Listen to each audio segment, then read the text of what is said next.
Hello everyone, welcome back to my channel অফিক arts. তো human figure ড্রয়িংয়ে তো আসে, এটা কমপ্লিট ফিগার ড্রয়িং। তো এই ফিগার ড্রয়িংটা কীভাবে করলাম তো তোমাদের সেটাই দেখাবো।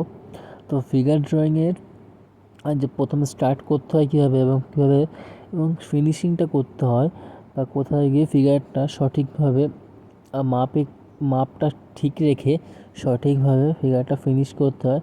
তো সেইটাই তোমাদের আমি কমপ্লিট ড্রয়িংটি স্কেচটি করে দেখাবো।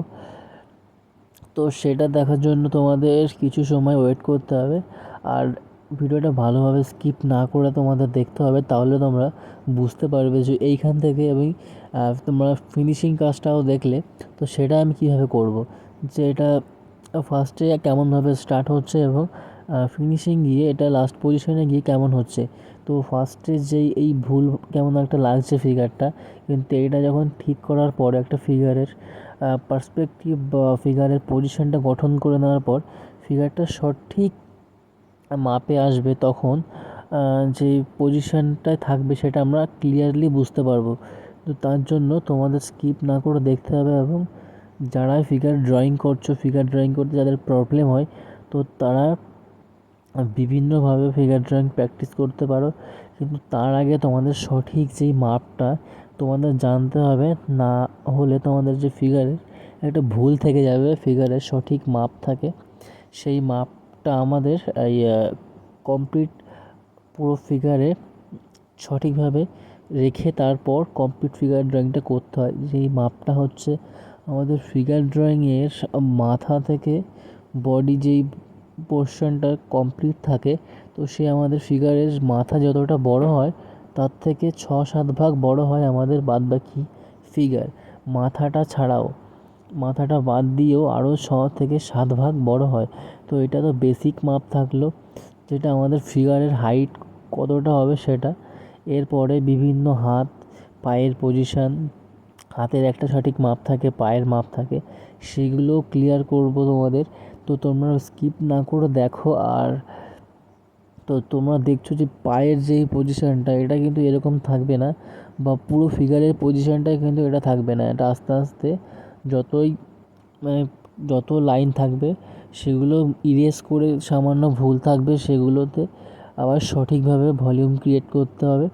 তো তোমরা যারা ড্রয়িং করছো ফিগার ড্রয়িং, তো তোমাদের বেসিক তো মাপটা বললাম, আরও যেই সঠিক মাপগুলো থাকে তোমাদের, তো সেইগুলো তোমাদের বলবো। আর তাদের মানে শুধু বললেই হবে না, যা আমি যেভাবে প্র্যাকটিস করছি তো তোমরাও এইভাবে একটু একটু প্র্যাকটিস করো।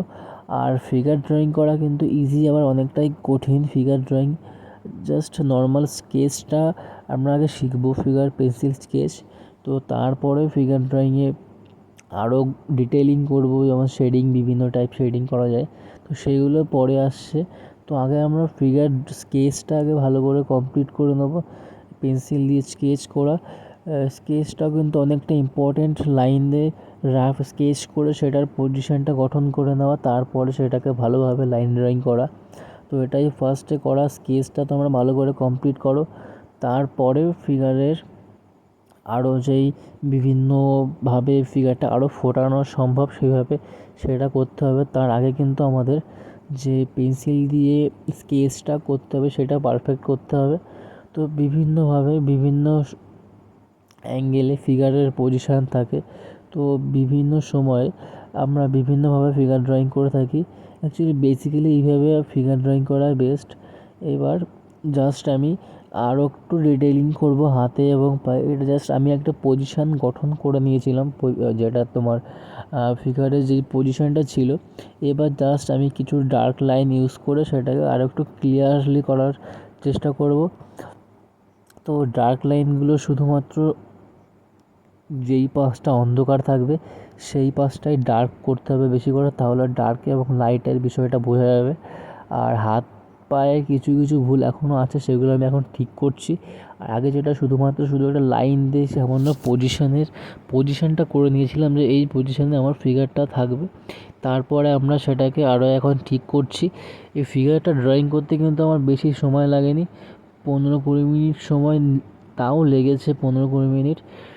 তো এটাও লাগার কথা না, বা আরও তাড়াতাড়ি স্কেচ করা প্র্যাকটিস করতে হবে সবাইকেই, আমাকেও। আমিও প্র্যাকটিস করি, তোমাদেরকে শেয়ার করি প্র্যাকটিসগুলোই, তোমরা দেখো। আর যারা যারা চ্যানেলটি এখনও সাবস্ক্রাইব করোনি অবশ্যই চ্যানেলটি সাবস্ক্রাইব করে নাও। তো এইটা তো হলো জাস্ট একটা ফিগারের স্কেচ। এরপরে আরও কিছু ডিটেলিং করছি। আর ফিগারের স্কেচ করার সময় আমরা বিভিন্ন প্রবলেম ফেস করি। তো যারা আমরা প্রথম স্কেচ করা শুরু করি, তো বিভিন্ন সময় বিভিন্নভাবে প্রবলেম দেখা যায় যে আমাদের ফিগারের পজিশানটাই ঠিক হচ্ছে না। তো তার জন্য শুধু ফার্স্টে ফিগার দিয়ে আমাদের স্টার্ট করতে হবে এমন না, সেটাকে আমরা বিভিন্নভাবে আমাদের হাত পা পুরো ফিগারে করতে হয়। কিন্তু আমরা যদি এক্সট্রা করে হাত বা পা সিঙ্গেল নিজেদের হাত পা দেখে বা বিভিন্নভাবে যেটা তোমাদের সুবিধা হবে সেটা থেকে শুধুমাত্র একটা হাত আঁকলাম বা বা এইভাবে প্র্যাকটিস করা হয়, তাহলে কিন্তু সেটা আরও বেটার হয়। সেগুলো প্র্যাকটিস করার পরে একটা ফিগার করলে যতটা ভালো হবে। তো ফার্স্টেই তোমরা যদি ফিগার ড্রয়িং করো তো সেটা থেকে বেটার হবে।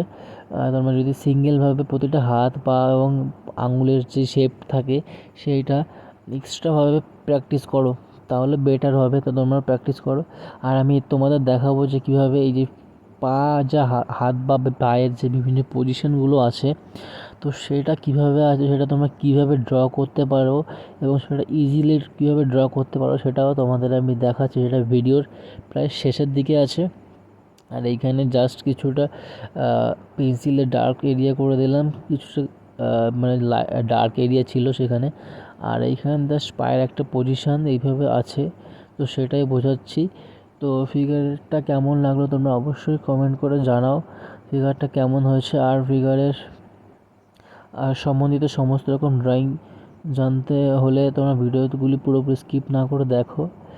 আর এই যে তোমরা যেই শেপগুলো দেখছো এগুলো একটা লাইন দিয়ে জাস্ট একটা নর্মাল শেপ, এই শেপটা তোমরা প্র্যাকটিস করো। এই যদি আমরা পায়ের যেই পজিশনটা থাকে, আমাদের পা কেমন অবস্থায় থাকে, অ্যানাটমিটা যদি প্র্যাকটিস করতে স্কাল্পচার অ্যানাটমি, তো সেটা কীভাবে থাকতে পারে সেটা নিজেরাই তোমরা একটু প্র্যাকটিস করো এইভাবে। আর এই যে তোমরা যে পাটা দিচ্ছ সেটা কীভাবে করা, যদি আমরা ফার্স্টে ব্লক ডায়াগ্রামে ভেঙে করি, তো এইভাবে আমরা ফার্স্টে একটা ব্লক ভেঙে নেবো, তারপরে সেটাকে এইভাবে আস্তে আস্তে করবো। এইভাবে তোমরা করতে পারো প্র্যাকটিস। তারপর নেক্সটে যে এই পাটা রাইট সাইডে ডাউন করা আছে সেটা আমরা এইভাবে জাস্ট একটা শেপ দিয়ে এইভাবে গঠন করে নিতে পারি। তারপরে এই যে হাতটা আছে সেই হাতটা তোমাদের আমি করে দেখাচ্ছি। দেখো এই যে হাতের যে পজিশনটা আছে সেটা আমরা ফার্স্টেই যে রাইটলি এইভাবে করবো তেমন না, প্রথমে আমরা একটা এরকম ব্লকে ভেঙে নেব, তারপর সেটাকে আমরা এরকম লাইন ড্রয়িং করব, তাহলে বেটার হবে। ফার্স্টের ব্লকে ভেঙে নেওয়া বেটার, তারপর সেটাকে তোমরা সবাই লাইন ড্রয়িং করো। তো এইটুকুই ছিল আজকের ফিগার ড্রয়িংটা। তো তোমরা এইভাবেই সবাই প্র্যাকটিস করো। আর চ্যানেলটিকে অবশ্যই সাবস্ক্রাইব করে দাও, সবাই সবার কাছে শেয়ার করো ভিডিওগুলি বন্ধুদের কাছে যারা এরকম ফিগার ড্রয়িং করে বা আঁকতে ভালোবাসে। তো আর হাতটা তোমরা এইভাবে করে নিতে পারো। আর হাতের আঙুলের পজিশনগুলো বিভিন্ন সময় বিভিন্নভাবে হয়, তো তোমরা নিজেরাও সেই পজিশনগুলো ক্রিয়েট করার চেষ্টা করো। তো জাস্ট আমি একটা হাতের পজিশনের আঙুলের পজিশনগুলো জাস্ট নর্মাল করলাম। তো ভিডিওটা কেমন লাগলো অবশ্যই কমেন্ট করো, ভালো লাগলে অবশ্যই লাইক শেয়ার এবং সাবস্ক্রাইব করো।